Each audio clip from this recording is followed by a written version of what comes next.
La photographie est partout autour de nous. Publicité, art, loisirs, sport, information, égo-portrait. Mais vous-même, en appuyant sur le déclencheur, vous ne vous questionnez pas sur son histoire, n'est-ce pas? Ici, vous avez déjà fait de brèves recherches. Vous avez probablement appris que la photographie est une invention scientifique du début du 19e siècle.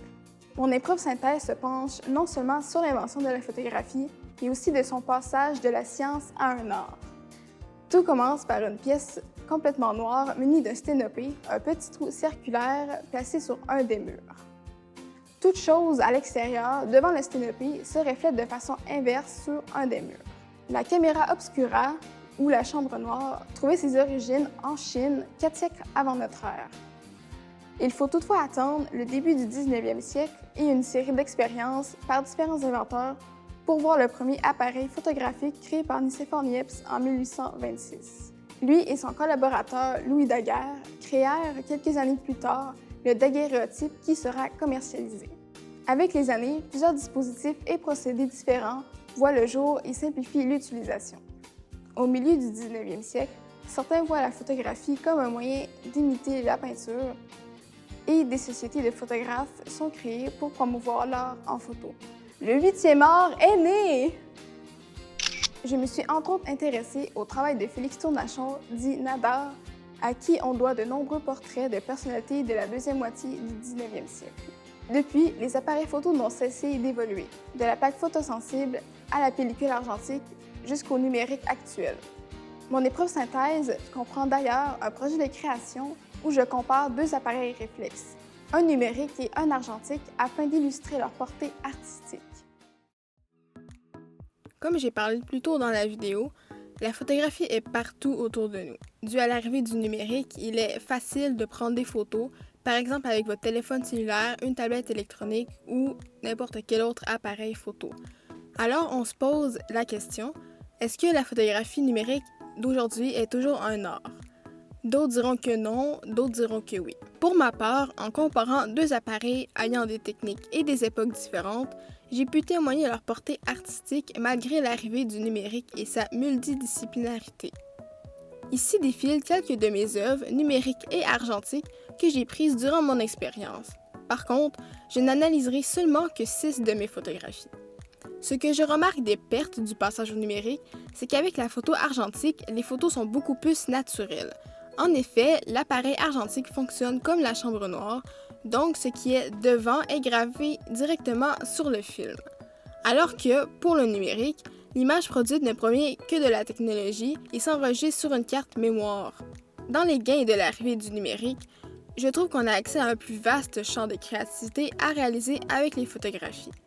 Par exemple, moi, pour mes photographies avec le numérique, j'ai utilisé l'aide d'un logiciel dont j'ai pu modifier les couleurs, l'exposition, faire des vignettes, effacer des bouts précis, enlever les imperfections, superposer les images, changer l'opacité et bien plus.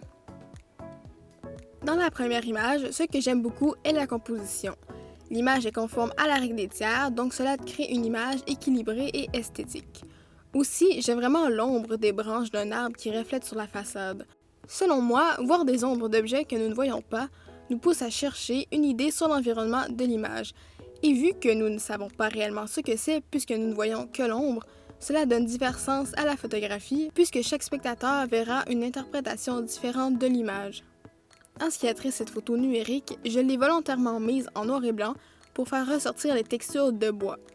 C'est toujours agréable pour le spectateur de pouvoir observer les textures de l'image. Comme la photo argentique précédente, la composition est équilibrée. Mais ce qui m'attire beaucoup, c'est la perspective que donne l'image. La perception de la profondeur en art provoque aussi divers champs d'interprétation. Alors, pour ces deux paysages, j'y vois un côté artistique pour leur richesse de sens et leur composition harmonieuse. Cette image est un portrait que j'ai posé en argentique couleur, qui sont justement très belles. D'ailleurs, le contraste du ciel bleu et les lumières rouge-orange du tracteur viennent attirer le regard. De plus, le grain de la photographie est naturel, donc cela donne une belle texture un peu vintage. Les portraits servent souvent dans l'art à mettre en valeur la personne et donner de l'expressivité. Cette image a été prise sur le vif, ce qui donne beaucoup de son authenticité. À l'opposé, ma photographie numérique est en fait une mise en scène.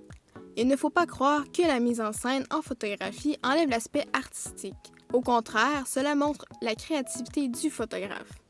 Aussi, les multiples retouches que j'ai faites à l'image donnent aussi cet aspect créatif. Sans oublier, le modèle répond parfaitement au principe d'un portrait artistique. Maintenant, cette image que certains qualifieront uniquement comme un souvenir est en fait bien plus.